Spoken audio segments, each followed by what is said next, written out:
which is Ezekiel's temple. And this will be a bit of a different study today. There's going to be more videos and there's going to be more pictures to look at.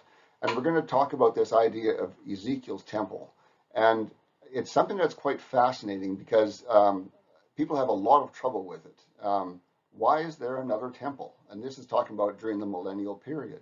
And Ezekiel spends a lot of time describing this temple, and we're going to look at that in videos and see. So it's a mystery, that and another aspect of what Ezekiel described seeing in one of his visions there. So just in a quick background for Ezekiel, Ezekiel begins, the first 24 chapters are all about the time leading up to Babylonian captivity. And the last chapter there is Jerusalem being conquered, and that's going to be when they get taken off to Babylon. So everything up to chapter 24 and including that are all about everything leading up to the Babylonian captivity. And then in chapters 25 through 35, there's a long string of individual prophecies of things that God is going to do to get even with the people who have taken either Israel into Babylonian captivity or didn't support Israel when they should have, or actually worked against Israel. And so all of these prophecies of doom against various countries are in 10 chapters there. And so that finishes with chapter 35. And then chapter 36 to 48, Ezekiel jumps from the things of his time into our time. We see him, the earliest of chapter 36 is prophecies that are beginning to be fulfilled in our time. And one of those is the coming together of Israel, the reformation of Israel as a country. And so it begins there, and it appears that they're sequential in time, because when you look at 36 and 37, that's about Israel coming back. And then 38 and 39 are talking about an attack that happens to Israel. And then after that comes 9 chapters of a description of this temple that's going to be built in the millennial period that comes after that. So there definitely seems to be a linearity to time there. It's not like other prophets who leap around in time in crazy fashion. Isaiah is bad for that. It's hard to keep track of Isaiah's jumps backward and forward in time. But Ezekiel seems to be very much a kind of a chronological prophet. And so we're going to be looking at those 9 chapters. Well, not even all of the 9 chapters, but that description of the new temple that's going to be built. And he talks not just about the temple, he talks about the priests and the surrounding area and how things are supposed to be run and a whole bunch of stuff about that. So there are complete instructions for not just building it, because every measurement of the temple is included, but how it's supposed to run, how it's supposed to work, who's going to be there, details like that. And so I'll mention again that this temple isn't going to be built until the millennium, and we're going to see that because we're going to see in one of these videos Jesus coming to be in the temple. And so we know that this is something that won't happen until that millennial period when Jesus is the king of the world. So the temple, the dimensions, as I said, are given for everything. And these videos are going to show you, he's going to show you the temple as a finished building, and then go through all of the verses one by one and show you where all those measurements fit into this temple. And so we're going to need to understand a couple measurement units. We use feet and inches and yards and stuff. They don't use that in the Bible. They use a cubit and a reed. And in fact, the cubit had different versions. There was a number of different short cubits. There seemed to be very little agreement as to how long a cubit should be for a short cubit. But there was something called a long cubit that seemed to be pretty well standardized. And all of Ezekiel's measurements are done in what's called a long cubit, which is in inches, about 20.4 inches. And then a reed is 6 of those long cubits. And so those are the 2 measurements units you're going to see being used in these videos. And it's going to be describing a very large complex, a very large building, larger than anything we've seen before for a temple. And the dimensions are given so much that it even includes what should be depicted on the faces of the walls in many cases. So we're going to see some art that's supposed to decorate the walls. And so it's something that could be built in our time. We actually have the technology to do that, but that technology is relatively recent. You'll see from the structure of these buildings that they're not buildings that probably could have been built in ancient times. They're difficult. They would be very difficult for them to have built, maybe impossible. But nowadays, with concrete and rebar, we can build pretty much anything, and these wouldn't be a problem. And one thing I want you to notice when you look at this, watch this, you're going to see a little blue line in there. And this is a stream that I've mentioned before. It's like the stream in Genesis. Remember, there's a stream that comes out of the place where Adam and Eve are living, and it starts as a stream there in the garden, but it spreads out and becomes four mighty rivers, four great rivers. So you ask yourself, well, how can a small stream become great rivers? Well, only through the power of God. And the same thing is true here. There's a trickle that comes out of the throne room in the temple, and it flows out as a small trickle, and as it moves out, it gets bigger and bigger and bigger, and it heads off out into where the Dead Sea is and turns the Dead Sea from the very salty body of water that it is now into a freshwater body. Well, the Bible actually goes to the trouble to say that the marshlands around it are still going to be a bit salty, but the Dead Sea itself is going to become a freshwater body. And I've been to the Dead Sea, and that would be hard to imagine having been there. It would take a pile of water through that to make that thing anywhere close to fresh. And so understand that the temple complex is very large. It's 875 feet on the side, and we're going to see a scale here right away showing dimensions. So on this diagram, over near the bottom right, you can see in green an American football field. And that's the standard dimension that you should have some understanding for how large that is. And then to the right of that and up, it says Court of the Tabernacle. Now that's the original tabernacle that they had in the wilderness. As the Israelites traveled about in the wilderness, that was its size relative to a football field. So it was much smaller than a football field. And then later on, when they get into the promised land and they get settled there, David wants to build a temple to God. God doesn't want him to do. He says, I'll have your son do it. Nonetheless, he gives the plans to David. And David gets all the preparation done. He gets all the materials in place. And then Solomon actually builds the temple. And so you can see that it's still a little bit smaller than a football field, but it's grown a little bit larger than that. And it stays that way until it's torn down in the first time that the temple is torn down. And later on, Herod, it's rebuilt by Herod. I should mention that it's torn down in that Babylonian conquest, and then rebuilt a little bit later. And then Herod rebuilds on it in a really big way. He creates what we now call the Temple Mount, which is a huge stone structure by our standards. And that's where the temple was at that time. And then the temple is destroyed again by the Romans this time, and it hasn't been seen since. But what Ezekiel describes is something that's much larger than Herod's temple ever was. It's a bigger building, and also you're going to see that it's on a much larger site. There's a big buffer area around the temple to keep things away, to keep anybody away. And so the site plus the temple buildings are a very large structure. And we'll talk about that some more as we go along. So the temple has changed over time quite a bit. Dan? Yeah. On the earlier slide, I thought it said it was 875 feet on each side. This one here says 750 feet. Good point. I think it's the right one. Yeah, good point. And I don't know why there's a difference there. This isn't my drawing. This is somebody else's. Oh, okay, no big deal. I just noticed that. No, it's a good point. I didn't notice that, but you're right. There is a difference there. Not a huge difference, but still a significant difference. Okay, so yeah, moving on. So how large is it? The Temple Mount right now comes up to the edge of a very steep embankment that leads down to the city of David. There's really a cliff there that leads down to the city of David. And the city of David is the place where King David lived. Remember that he became king long before the temple existed. And so he lived down in the city of David and built it on top of this small hill that's on top of a very large embankment, I guess, behind the city of David. And but it's at the edge of that. You couldn't make that any larger without intruding on down into the city of David. And so you have to ask, how is this going to be built on that spot?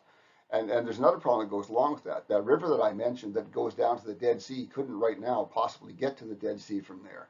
But we do have some indications in the Bible of how things are going to change to make all of this possible. But we need to understand that God mentions over and over this holy hill of his.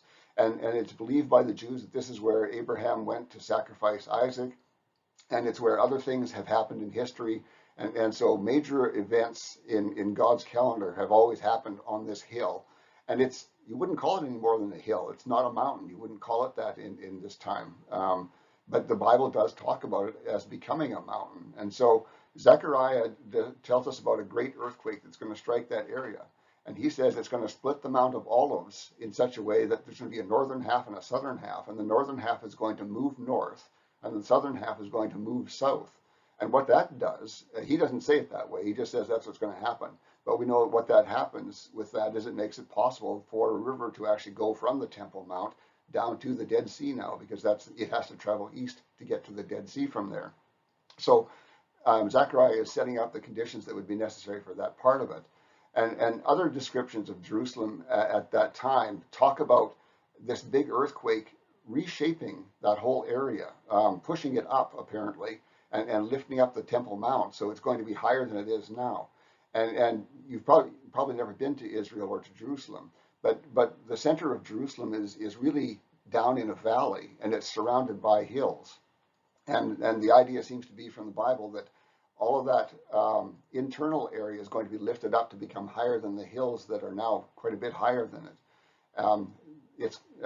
I should have brought a picture to show you, but looking down from the Mount of Olives down to where the Temple Mount is right now, is looking down. It's a long ways down from there.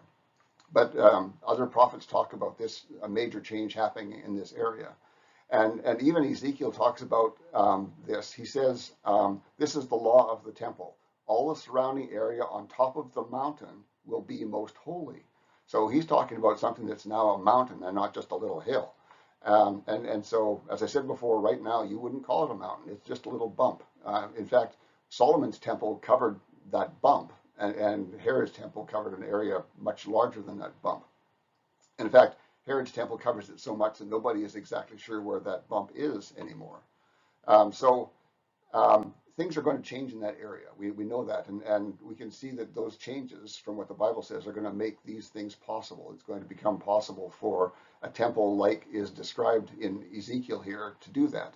And because of its large area, it would actually cut into a big part of downtown Jerusalem, the old city of Jerusalem. And you can easily imagine that an earthquake that would be big enough to split the Mount of Olives in two and move the pieces is going to be big enough to shake the whole city of Jerusalem and probably flatten it, and it would need to be rebuilt anyway. So it's easy to imagine this being possible in the future, given what the Bible says about future events. Okay, and who will build it? That's even discussed by Zechariah. He says, then say to him, thus says the Lord of hosts, behold, a man whose name is Branch. Now that's not a real name, it's a symbolic name. For he will branch out from where he is, and he will build the temple of the Lord. Yes, it is he who will build the temple of the Lord, and he who will bear the honor and sit and rule on his throne. Thus he will be a priest on his throne. Now this takes us back to Ezekiel. We know one thing about the coming Messiah is that he is going to be two things. He's going to be a king and a priest. And so this verse is talking about that person who is both a king and a priest, and a king in this and a priest in this temple. So priests didn't have thrones. That wasn't something that they ever had, but we know that this one is going to have that. This says that the Messiah is going to create it, whether he would actually create it himself or whether he would just employ people to build it for him. You don't know, because the Bible often talks that way. It says Solomon built the temple, but well, no, Solomon didn't build it. He oversaw it and had people doing the work. So you can't know exactly how that's going to happen. But and remember that God had, or maybe you don't know, God had planned to build the first temple in Jerusalem himself. And you can see that if you read carefully in some of the Old Testament chapters there. But Moses, after the sin of the golden calf, Moses pleads with God to let the people build it for God. When they get to Israel, to the promised land, Moses wants the people to be allowed to build the temple for God. And Moses says it's going to be good for the people to have a part in it. It would feel more like they had a part in the whole thing. And so God agrees to that, and ultimately God is going to give the plans to David, as I said before, And Solomon is going to be the one who's going to oversee the building of the temple, and that's what does happen. But you can see that it was originally God's plan that he would build his own temple once they got to the promised land. So perhaps God will build this whole temple himself without employing any human labor. And there are other reasons that would make some sense too. But whichever way it is, it's going to get built. It's a real thing. There's a lot of people who don't want to believe it's a real temple. Liberals particularly don't want to believe that. They simply can't grasp the idea of why there's a temple there. And we'll talk about that in a moment too, hopefully, if we get time today. So we're going to look at this in videos. And the person who's done these videos has done a nice set of videos. And this video is really the only way to understand what this building is going to look like. If you just read the chapter, you get lost in all of the numbers, and you put this portico here and this door here, and you can't make much sense of it. But this person has used a CAD program to produce these 3D models of the buildings, and we're going to be zooming around and looking at all of this stuff. And so it really gives you a far better understanding of what Ezekiel is describing. And as I said before, watch for that blue stream, you'll see that. And so it is the same in many ways to the previous temple complexes. It has an outer court and an inner court and a holy of holies. It has a sacrificial altar, and there are absolutely animal sacrifices going on, and that gives a lot of people trouble. They say, why are we doing animal sacrifices again?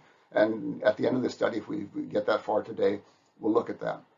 So, and the temple faces east. All of the temples have always faced east, and that's the way God wanted it to be, and that's the way it's been done. And this one does as well. But there's lots of other things that are very different. There's no mention of a bunch of things that were inside of the temple before. The laver, the table of showbread, the menorah, the big lampstand, candlestand, the golden altar of incense, the veil into the Holy of Holies. That veil is described in the Old Testament descriptions, which were also very detailed for the tabernacle that they had in the wilderness. And God said, I want this very heavy curtain to be separating that.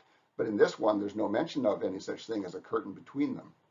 And the Ark of the Covenant isn't mentioned either, and you'd kind of expect that that might be there. So it's different in a lot of ways like that.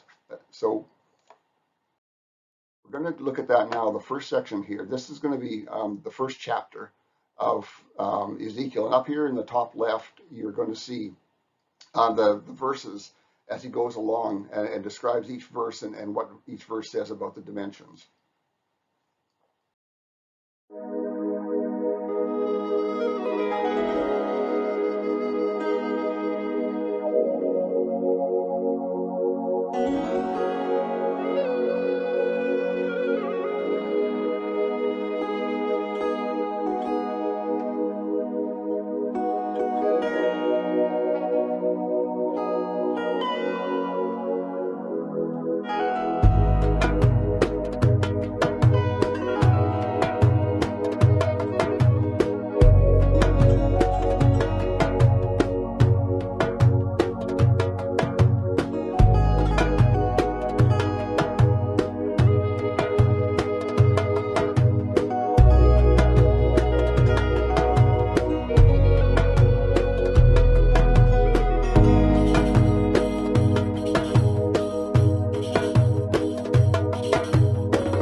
that's that part. That's just the first chapter, and a lot of the measurements are in that first chapter.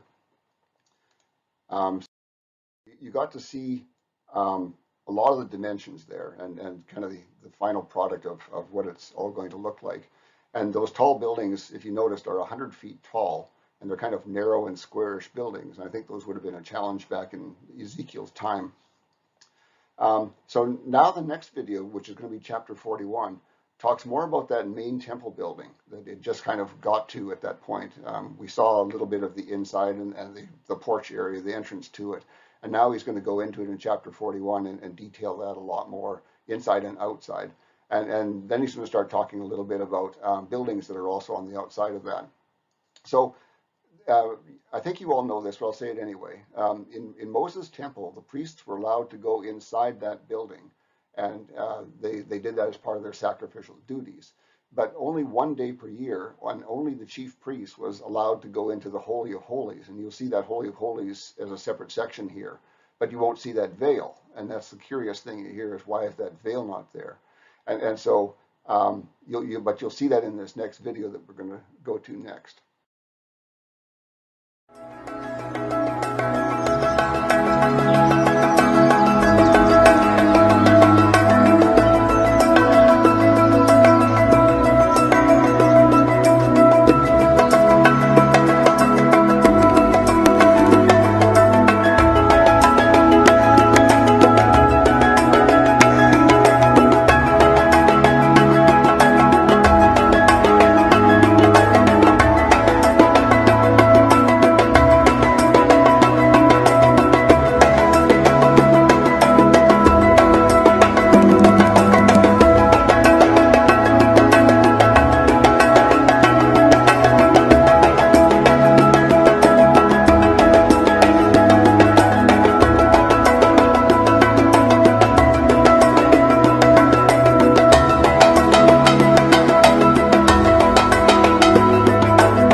That was a short video. What you're going to see coming up in the next one is two different chapters. Both chapters 42 and 43 are covered here. It's going to show some of the other buildings that are around the temple area, describe those, and also notice especially that it creates an outermost wall that is like 2,500 feet away from the main buildings. And God is actually going to talk about that later and why that's there. And it was a failure of the Israelites back in the time when the original temple was built by Solomon. And then in chapter 43, it's going to show you something that you wouldn't recognize at first. It's going to show the Son of God arriving at the east gate, and then it's also going to show you the altar. And that arrival at the east gate is in a way that Ezekiel saw him earlier in time. So it's going to look very strange to you. You're not going to understand it.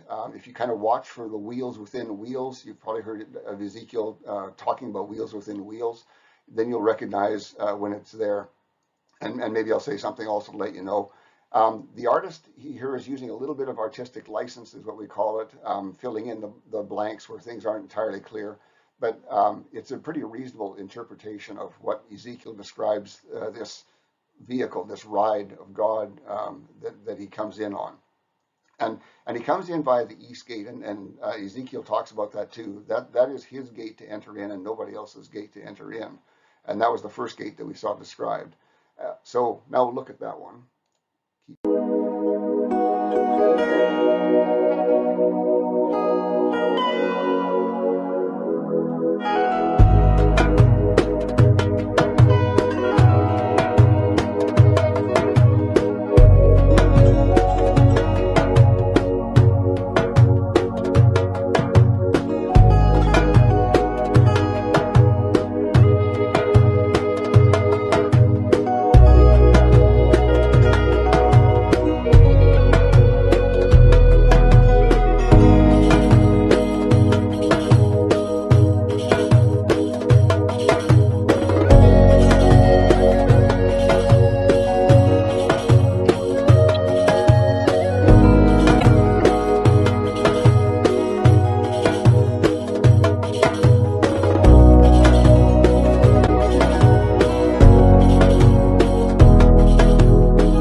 Okay, I mentioned that God was going to arrive, and I hope you managed to see that.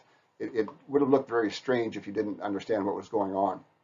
But earlier in Ezekiel, there's the often quoted description of God's ride arriving, and Ezekiel describing all of the things that were characteristics of God's ride, if you can use that word. And in chapter 43, it actually just says he arrived like he had been seen earlier by Ezekiel.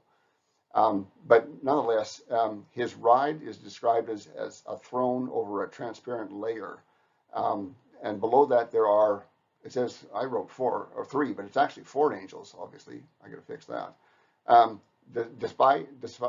Beside each one of them, there is this wheel within a wheel. and it isn't described very carefully, or very clearly, I should say. And people have used it because of that to claim that it's UFOs and all sorts of silly things. But it does say that the wheels are covered with eyes, and if you saw those kind of little circles on the wheels in that picture in the video, that's what you were seeing. And so these wheels, each of the four angels has a wheel beside him like this, and the wheels turn as the vehicle moves. And even how they turn isn't terribly clear from the description that Ezekiel gives. Nonetheless, you've probably heard people talk about these wheels within wheels being something to do with UFOs, but clearly that's not what's going on. There's nothing like that intended. And so I found a good picture. I searched through a bunch of pictures that people had made based on that description. And this is the best one I found, and it's very similar to what's in the video that you just saw. So here's these wheels within the wheels, and the four angels. The four angels have, I think it's four, but it might be six wings, and they normally carry one set of wings covering their body, and their outer wings are, when they're at rest and not moving, their outer wings are kind of folded up. They aren't shown really folded here, but when they're in motion, they bring out their wings and their wingtips touch between the four angels. And the four angels are described as kind of jumping around underneath there, vibrating around might be a good word to use. And then up above there is the throne with God on it, and this rainbow of living color that surrounds him. And so that's what Ezekiel described first at this river when he first saw this. And this is the same thing that arrived at the temple that we just saw. Okay, I'm about out of time, so I'm going to stop there today, and we'll pick this up again next week.